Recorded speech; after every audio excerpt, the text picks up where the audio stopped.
a simple young lady, poor, the widow of a satirist, an insignificant poet, serving the king's mistress, becomes a confidant, a mistress, and, as they say, the wife of a great monarch, at the height of his masculine power and at the height of his fame. Thus Ezekiel Freiherr von Spanheim, ambassador of Brandenburg, summarized the unexpected rise of Francoise d'Aubigny, better known as Marquise de Maintenon, the uncrowned queen of Louis XIV. She was born on the 27th of November 1635 in Nantes prison and spent her early years on the island of Martinique. She returns to France with virtually no money. At the age of 16, Francoise married the poet Paul Scarron, who was 25 years her senior, and who left her a widow in 1660. Becoming the owner of her husband's salon, Francoise met the most remarkable literary figures of her time, which significantly helps her education.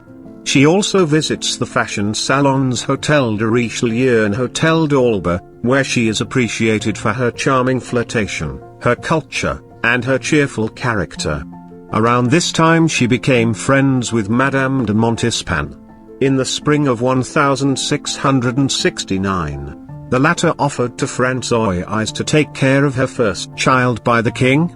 For 5 years, in a house on Vaugirard Street, she taught Louis' illegitimate children. But because their existence was a public secret, the children were recognized on December 20, 1673, and in January 1674, Francoise d'Aubigny appeared at the court as a member of Madame de Maintenon's household. The education she gives to the children, which is a constant cause of fights with Madame de Maintenon, brings her closer to Louis XIV. The two have a common weakness for Louis, Auguste de Bourbon, the future Duc de Maine, a child in poor health, but with a delightful spirit and intelligence that fascinates. Patiently, Francoise d'Aubigny weaves her nets behind the scenes to make the king notice her. First she won his respect, then his friendship, and little by little she became his confidant. Louis XIV was soon irresistibly attracted to her company.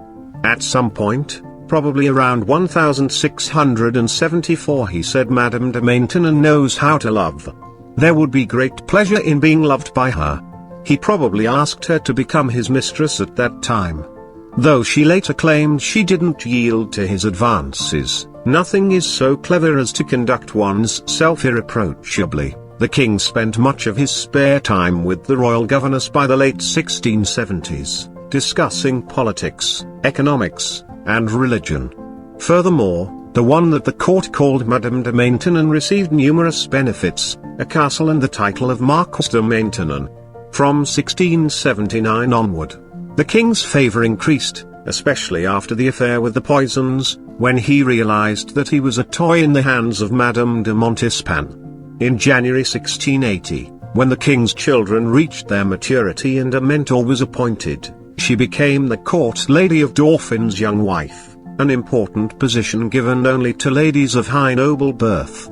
The following year she received an apartment in Versailles, enjoying an incomparable position, on the first floor, the floor of the nobles and next to the king's apartments. The latter already clearly showed signs of compliance with the Marquis and their unusual relationship, when she received the rule to sit in public in an armchair in the presence of Louis, while others had to settle for a stool or stand upright. A scandal erupted in the court concerning label. She became the object of flattery, gossip and jealousy, which accompanied her glamour's rise throughout the whole time. She is known for the number of qualifications used by her daughter-in-law Princess Palatine, old rag, wrinkled grandmother, old monkey, and her humble origins won her the hatred of Saint Simon, who is the person who threw the most shade at her in history. This is the beginning of the black legend for a calculative person with ambition and with occult power over the king.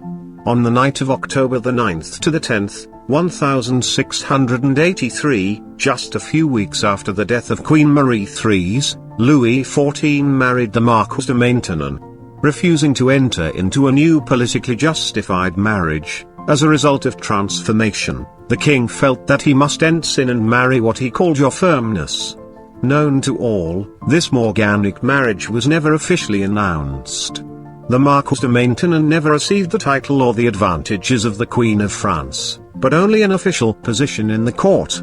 With such a complex character, great intelligence, mixed with ambition and power, she stands in the shadows and plays an important role in the court at the end of the reign of Louis XIV, characterized as an age of devotion and asceticism. Unlike the lovers of Louis XV, those of Louis XIV had no political influence and did not interfere in state affairs. In his memoirs, the king clearly emphasizes this political caution to his son, the great Dauphin. He warns him, "The time we devote to love must not be to the detriment of our deeds, and also, that it is most delicate and difficult to free our spirit from what our heart has already abandoned." However, Marquise de Maintenon is the ultimate exception.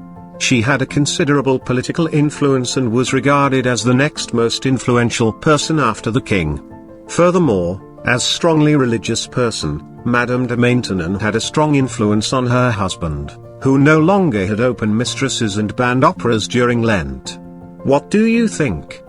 Did you know who was Madame de Maintenon, the uncrowned queen of Louis XIV? Let us know in the comments below. And don't forget to subscribe to Fun Facts History channel, and ring the bell to be notified. Thank you for watching.